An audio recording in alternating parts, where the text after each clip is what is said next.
Planning a security assessment is where success or failure is largely determined long before any tools are run or interviews are conducted. The planning phase establishes scope, method, and safety, ensuring that assessment activity answers the right questions without creating unnecessary risk to operations. A poorly planned assessment can miss critical exposures, disrupt production systems, or produce results that cannot be trusted or acted upon. Good planning aligns expectations across technical teams, leadership, and assessors so everyone understands why the assessment is happening and what it is meant to deliver. From a security perspective, planning is not overhead. It is the control that turns assessment activity into meaningful risk insight. Before we continue, a quick note. This audio course is a companion to the CISS books. The first book is about the exam and provides detailed information on how to pass it best. The second book is a Kindle-only ebook that contains 1,000 flashcards that can be used on your mobile device or Kindle. Check them both out at cyberauthor.me in the Bare Metal Study Guide series. The first planning task is to define clear objectives because different objectives lead to very different assessment designs. An assessment intended to support compliance assurance will focus on evidence, consistency, and control coverage. An assessment aimed at risk discovery will prioritize exposure, attack paths, and unknown weaknesses. Control validation sits somewhere in between, asking whether existing safeguards actually work as intended under real conditions. Without explicit objectives, teams often mix expectations, leading to frustration when a scan is delivered instead of exploit evidence, or when auditors ask for documentation during a technical test. Clear objectives keep the assessment focused and prevent scope creep disguised as thoroughness.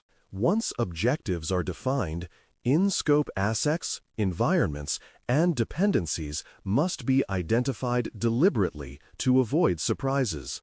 Modern systems are interconnected, and testing one component can have ripple effects across shared services, identity systems, and networks. Identifying scope includes understanding production versus non-production environments, external dependencies, and third-party integrations that may be affected by testing. This step is as much about exclusion as inclusion, clarifying what is explicitly out of scope to prevent accidental impact. When scope is vague, assessors may hesitate to test areas that matter most or inadvertently touch systems that were never intended to be evaluated. Precision here protects both assessment quality and operational stability. Boundaries for testing must be established to protect critical operations while still allowing meaningful evaluation. Some systems cannot tolerate aggressive testing techniques due to availability or safety requirements, especially in environments supporting healthcare, finance, or industrial operations. Boundaries define which techniques are acceptable and which are prohibited, such as denial of service testing or destructive payloads. These decisions should be based on business impact rather than assessor convenience. Clear boundaries allow assessors to plan responsibly while giving system owners confidence that assessment activity will not jeopardize essential services. Boundaries are not about weakening assessments, but about aligning them with real-world constraints. Rules of engagement formalize those boundaries by defining permitted techniques, timing windows, communication channels, and escalation procedures. Rules of engagement specify when testing can occur, who must be notified of issues, and how incidents discovered during testing should be handled. They also clarify legal and ethical expectations, ensuring that assessors act with explicit authorization. Without rules of engagement, even well-intentioned assessment activity can be mistaken for hostile action, triggering incident response or disciplinary escalation. Well-written rules create psychological safety for assessors and operational teams alike. They ensure that everyone understands how testing will be conducted and how surprises will be managed. Identifying stakeholders early is essential because assessments touch many parts of the organization beyond security teams. System owners understand how applications are built and used. Operations teams manage availability and change processes. And audit or compliance teams may rely on assessment outputs for formal reporting. Engaging stakeholders early prevents last-minute objections and ensures that required access and context are available when assessment work begins. It also helps align expectations about findings, timelines, and remediation responsibilities. When stakeholders are not identified or engaged, assessments often stall or produce results that lack credibility. Planning is the point where alignment is built rather than assumed. Data handling rules deserve special attention because assessments often collect sensitive information, including credentials, configuration details, and evidence of weaknesses. Planning must define how data is stored, who can access it, how long it is retained, and how it is destroyed when no longer needed. These rules protect the organization from secondary risk created by the assessment itself. They also protect assessors by setting clear expectations about confidentiality and evidence management. In regulated environments, data handling requirements may be legally mandated, making this step non-negotiable. Treating assessment data casually undermines trust and can create exposure equal to or greater than the risks being assessed. Tool selection should match both the assessment objectives and the environment's constraints, rather than defaulting to familiar or popular tools. Automated scanners, manual testing frameworks, and interview-based methods each serve different purposes. Some environments restrict certain tools due to licensing, performance, or data sensitivity concerns. Selecting tools without considering these factors can lead to incomplete results or operational disruption. Planning allows teams to justify tool choices based on what evidence is required rather than on habit. Appropriate tool selection increases signal quality and reduces unnecessary noise in assessment outputs. Access provisioning is another critical planning element, defining what accounts, permissions, and logging will be used by assessors.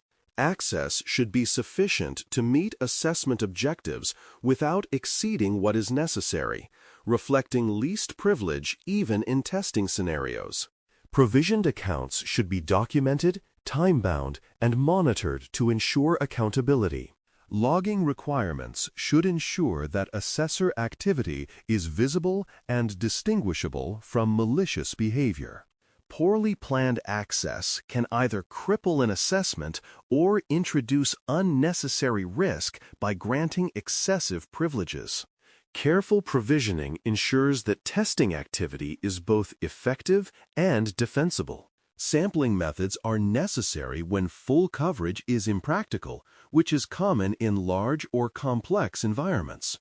Sampling defines which systems, controls, or transactions are evaluated and how those samples are chosen. A good sampling approach balances representativeness with feasibility, ensuring conclusions can be generalized appropriately. Poor sampling leads to misleading confidence or unwarranted alarm because conclusions are drawn from unrepresentative subsets. Planning sampling criteria up front avoids disputes later about whether findings are meaningful. Sampling decisions should be aligned with objectives and risk, not convenience. Success criteria clarify what evidence is sufficient to support assessment conclusions, preventing ambiguity about outcomes. For audits, this may mean specific documentation or observed behaviors. For penetration testing, it may mean demonstrating a defined impact without fully exploiting a system.